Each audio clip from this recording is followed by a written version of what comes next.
Hello, hello, hello. Welcome to another opportunity, another time that we join together in this lovely discussion regarding marriage. I mean, for me, marriage is everything. Marriage is the beginning of life. It's the continuation of life. It is the sustenance of life. Without marriage, we'll all extinct. And because I know marriage began with God and continues with us, therefore, this moment, I take this opportunity to bring myself on the table again. But today, I'm not alone. I am very happy today I'm not alone. Woo! Feel I was worried I'm going to be alone. But today, I'm with one very special girl. Her name is Susan.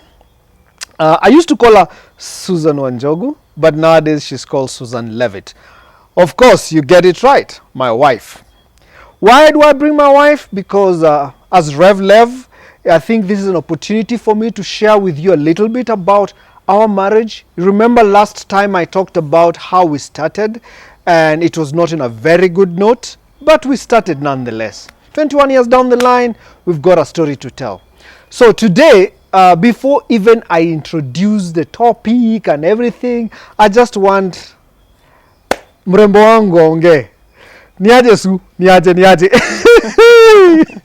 Sasa. That intro. Yeah? Hey. Kibao. I don't know how to follow that act, yeah, so, yeah. Yeah. You know. Okay. The Sasa. psych, Sasa. poa sana. How are you, man? I'm good, You've been married to me for 21 years. surprisingly. Dude. I mean, it's tough, eh? Yeah. It's been a rough road. It's been many things. It's been many things. Yeah. Give me one or two. How's it been? I mean, as with everything in life, there have been highs and lows, ups, downs. I think in sickness and in health has actually been part of our journey, in poverty and wealth, all of those things. I think when you're signing on that dotted line, when you're saying I do, there are things you don't know until you know. Yeah, that's so true. I think Okay, that's it. so let's do this. Today I don't want us to talk about our marriage per se. Today I'd like us to help people know marriage does not necessarily begin as rose flower, okay? At least ours didn't start as rose flower. Mm-hmm. It started in an unconventional way, bearing in mind where we were in society. I mean, you had just gotten employed, right? You had just gotten employed. Me, I was between one contractor and another, etc. But that is when we met. How about before we met? Mm-hmm. Okay? Yeah. Today tuongee tu hapo, eh? Tusipatie tu zote. Let's just talk there. Mm-hmm. Tell me, what do you do career-wise? I mean, tell our audience. Of course, I know, duh. Tell your audience, what do you do? Who are you? You know, anything that you want to tell them before we go into the topic. Okay. You can check into this camera, I mean, if you want. Yeah, so Susan Wanjiro, aka Shiro Wanjogu, aka Shiro Levitt. It really depends on where you met me. Yeah. Go on. Yeah. Yeah. So career-wise, I'm a real estate person, a real estate professional. I've been in this for the better part of 15 years. I did take a break to homeschool, so you could also say I'm a homeschooling mom. I'm a wife, of course, duh, that's why I'm here. A sister, a daughter, and a friend. So I work as a property manager in one of the malls in the city. And yeah, that's what career is. Okay, for me career right aside, when we met, you were a young girl. But before we met, before you even dated me, before we got married, what were your aspirations about marriage, your first dating experience? Did you ever one day say, I'm going to get married to this tall, dark and handsome dude? Maybe how you grew up. I mean, what kind of environment in relation to marriage? I mean, I grew up in a family where there was a marriage. My dad and mom were married. I have 3 siblings. I'm the last one. So I had marriages around me. My aunties and uncles were married, and to me they seemed to be stable marriages. So yeah, that's a picture I grew up with. Our friends around us also had relationships. I mean, their parents were married, so that's a picture I grew up with. I mean, you grew up with marriage around Yes, you. there's a lot of, I mean, everyone around me basically, There were families. family and friends were married. Families of father, mother, and children. Yes, there were those who, a few, very few, maybe widowed.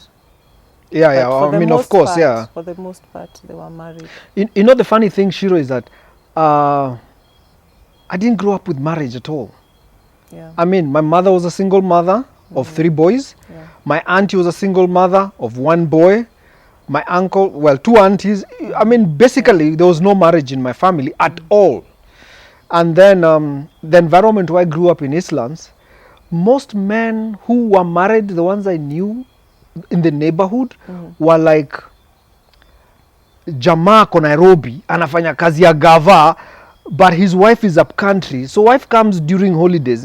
I mean, they come to Nairobi for 3-4 weeks during holidays with the toys, and then they go. And this man is in Nairobi alone. Many a times, honestly, what I saw is that this man or men would bring women over the weekend, different women. So I grew up with that kind of environment. Of course, I must say, there were some few families that had father, mother, and children that were very rare. Yeah. That was a very rare thing for me as I was growing up. So for you, that's really nice. So that really shaped you to wanting to get married, isn't it? Funny enough, no. So Oh. I grew up as a Catholic girl, and I really wanted to be close to God. So I thought the best way to get close to God was to be a nun. So my aspiration as a young girl was actually to go into nunhood. Yeah, jokes on me. Dun, dun, dun. Okay. Yeah, so I did end up in a convent school for my high school. To study Not as a nun. not as a nun. A but regular school. I was a high schooler in Okay. a school run by nuns. Okay. And I think just observing them made me probably have second thoughts. They didn't do anything wrong. It's just I thought, okay, maybe this is not particularly what I wanted for myself. Just tell me, what did you see that you didn't like that changed your mind? Not a particular thing. It's just, I don't know. It wasn't, maybe it just wasn't what I had thought. Okay. you know. Okay. Yeah, so up until uni, I didn't really date. So, and even then, you land there and there are these, you've come from a convent school, girls only, very minimal interaction with boys. And then With you're men. in uni, and then they are men. They are no longer boys. They With have beard. beards and they are tall, and all of a sudden it's like, what's going on? Culture shock and all.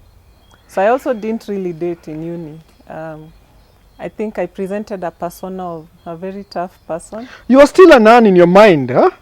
Amma? Maybe I was just adjusting to having this.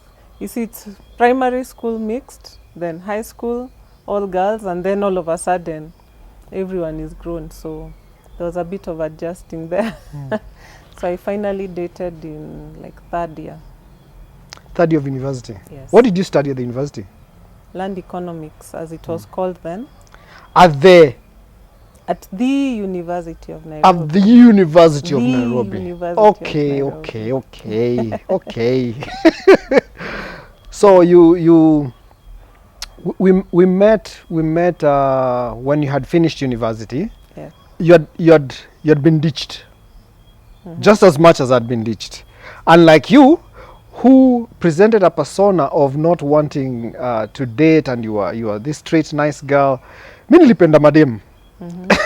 I mean, not in a bad way. I know that can sound interpretation, but by the time we were meeting, both of us were hurting.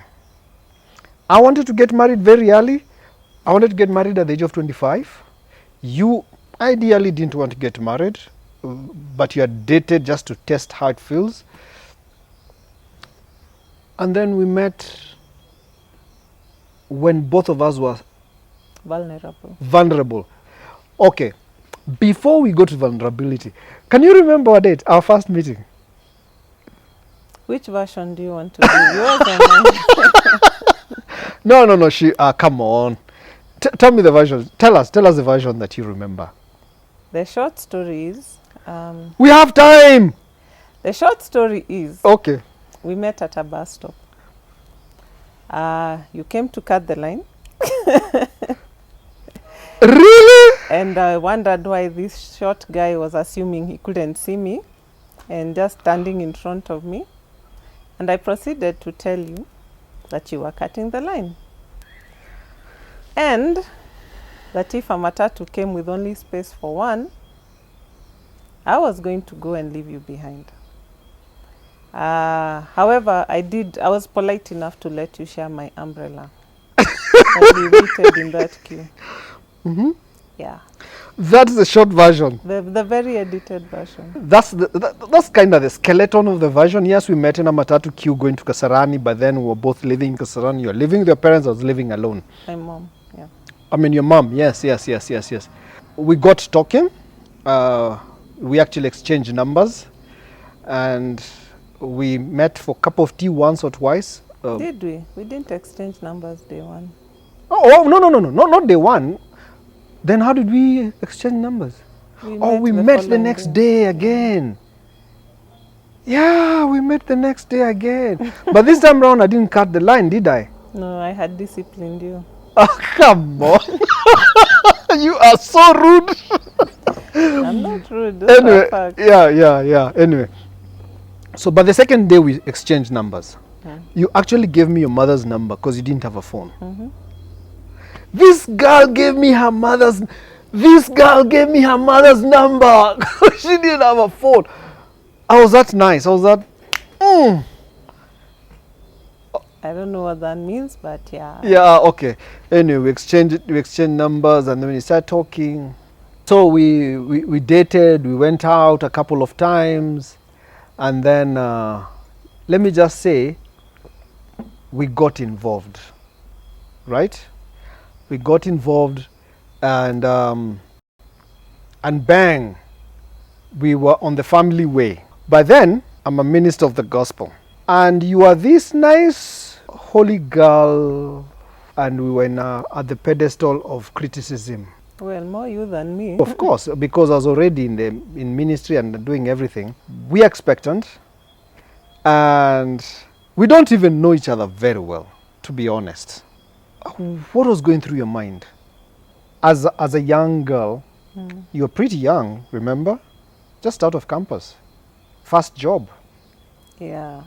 It was just, how am I here? You know, I should know better. Who's this guy even? How will this be taken? Of course, you start thinking, how will other people perceive this?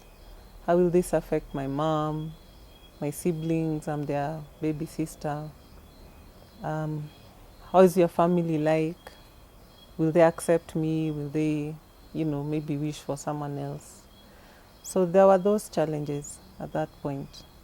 How am I going to afford to raise a child? My first salary was nothing to write home about. It was just enough for one person living at home, at their parents, not somebody living. It was basically on their bus own. fare. It was bus fare and somehow lunch. Yeah, it was more for experience, I think. So, yeah, it was a tough time, really. I think I cut so much weight. I was just, other than the tummy, everything else was shrinking. Wow. Yeah. Honestly, what did you think of me then? I mean, you just say, who's this man? Exactly, who is this man? So I had no... Did you have a feeling that I would run away? At that point, anything could happen. So I had no expectations, really. But you have to deal with another elephant in the room. The other elephant in this case is, how do I tell my mom? One, who's this guy? What happened? I mean, of course, we know what happened, but how was that? Yeah, so I'd started, I think, closing in on myself. Like I wasn't talking much. So she already picked that something was not quite okay. So she had sent my sisters to find out what was up with me. So I had told them You had told your sis before. before my mom Okay. because they had been sent to find out. But she lived in the same house with you. Your mom lived with you. Yeah, she just knew something was off, but she Okay. couldn't tell what it was. Mm. So when I told them, they were supportive, like, you know, they were like the perfect big sisters, let me say that. I think somewhere in the pregnancy, I told you I'm coming to see mom. I want to come and talk to your mom about this. And I remember that is one of the very few days I've worn a blazer.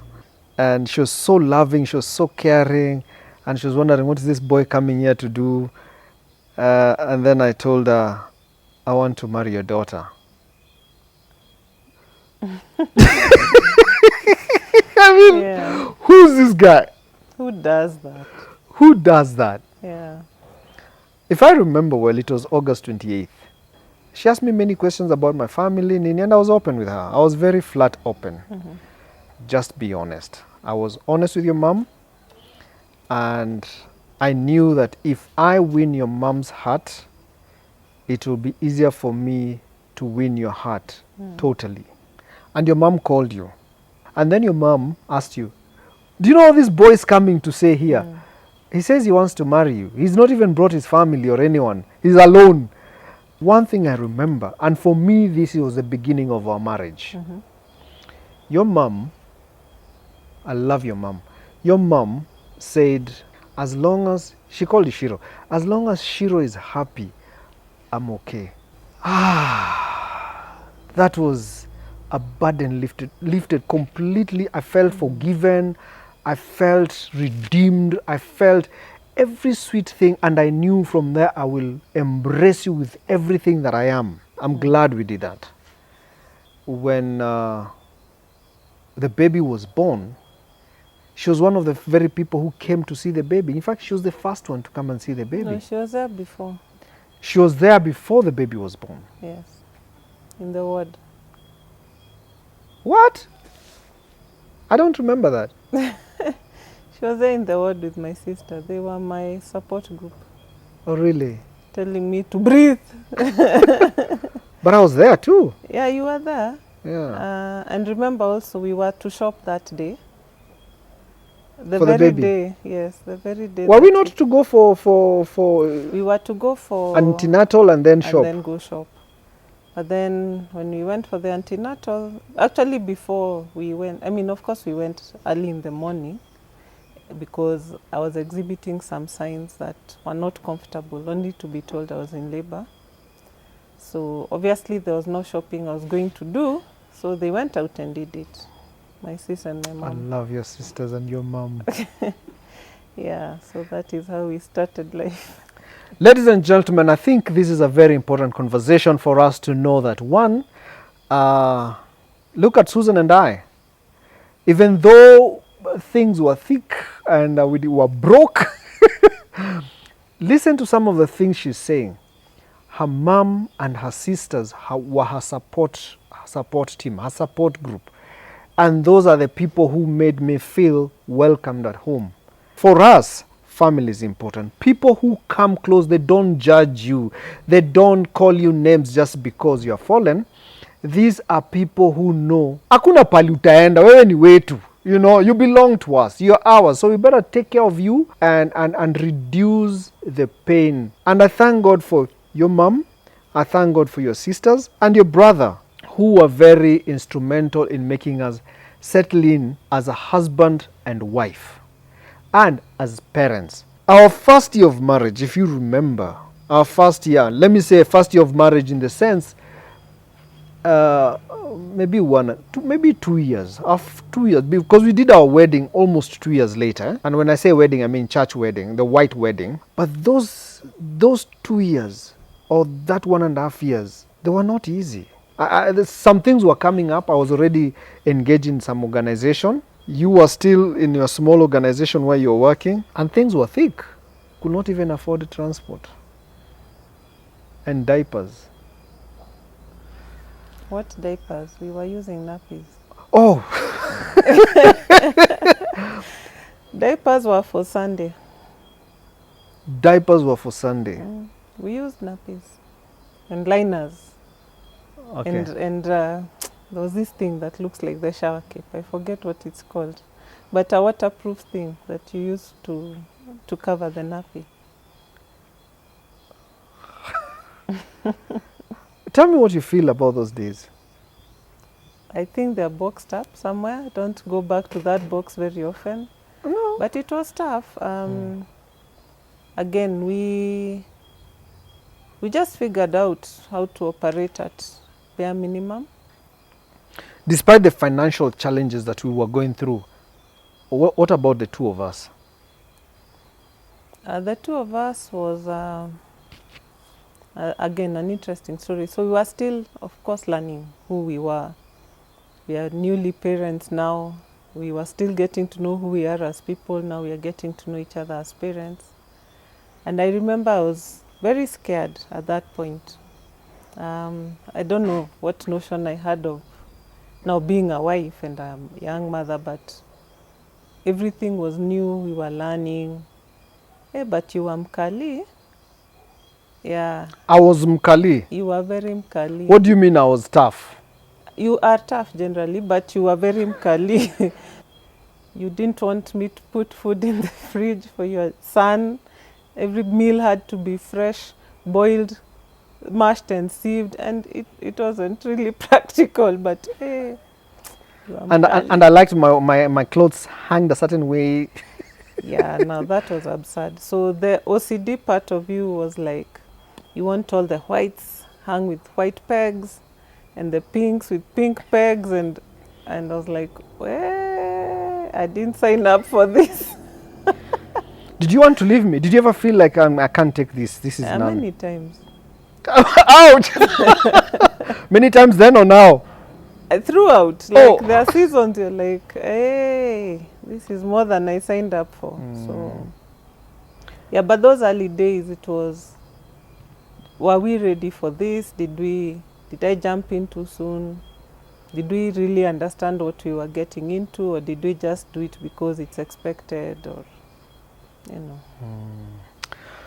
I mean, I remember also myself. I mean, of course, okay, as a man,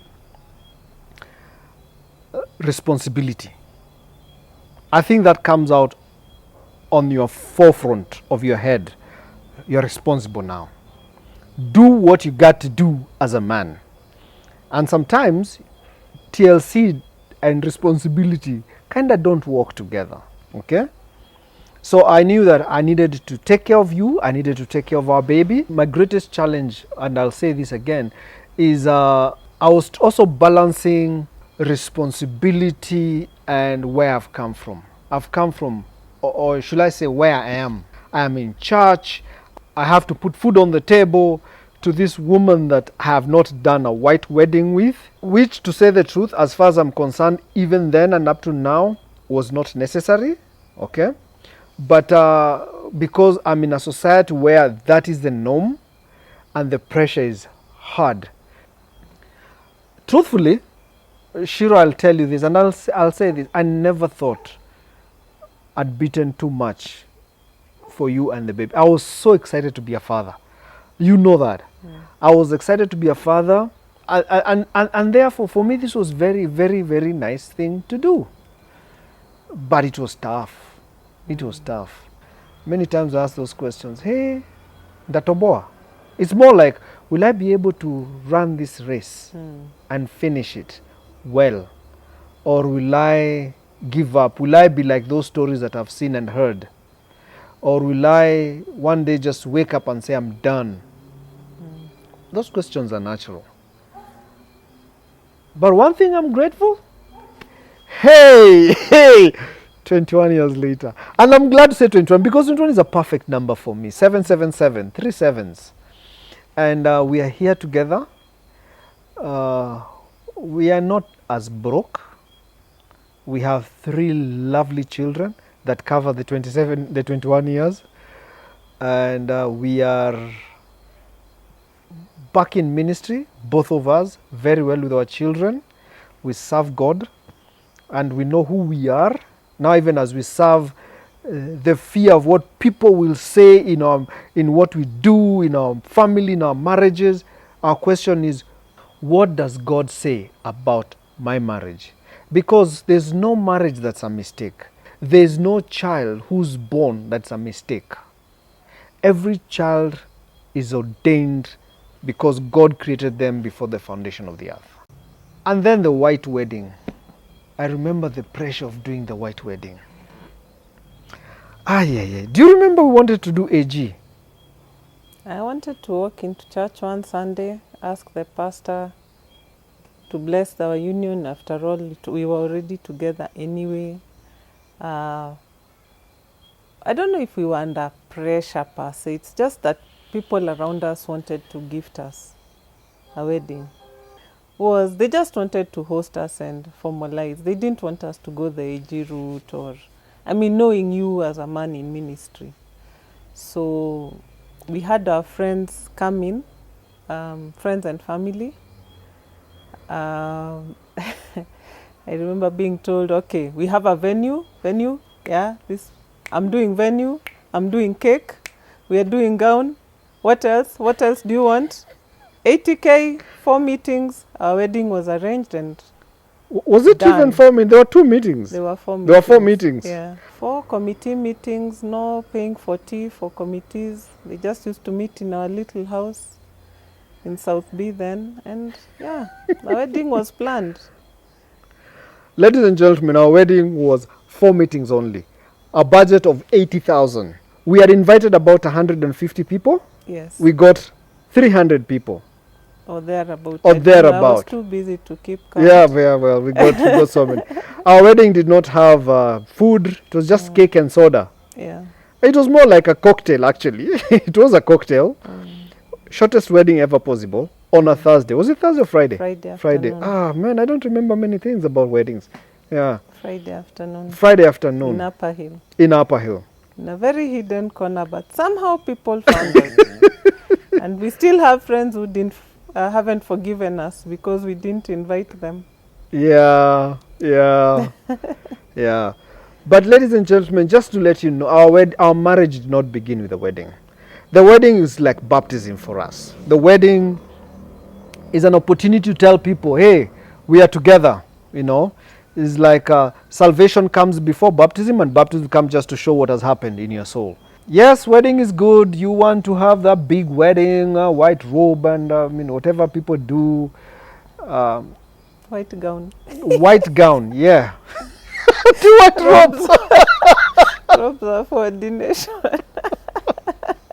Yes, white gown that people wear once and then spend a lot of money. The other day, actually, someone told me they conducted a wedding that's worth 30 million Kenya shillings. I wonder what for. It doesn't matter. What matters is not how you begin, but how you continue. 3 things I've learned. 1, the longevity of your marriage matters a lot. 2, the impact of your marriage matters a lot. And 3, this is God's willing. Let me use the word byproduct. The byproduct is, does God give you the next generation, children that you raise in a godly way or in a whichever way you raise, that will impact society positively? I want to believe our marriage has had impact in our society, in our small society. By no means are we saying that we are perfect. We are all in this journey together. Just, you learn as iron sharpens iron, So we learn from each other, and yeah, the lessons we've learned on the way, we also share with others as we also learn from the others who are ahead of us. And that's the way to go. We learn from someone else learns from us. And that's what life is. We sharpen each other with our age mates. We help our younger brothers and sisters, and we learn from our older brothers.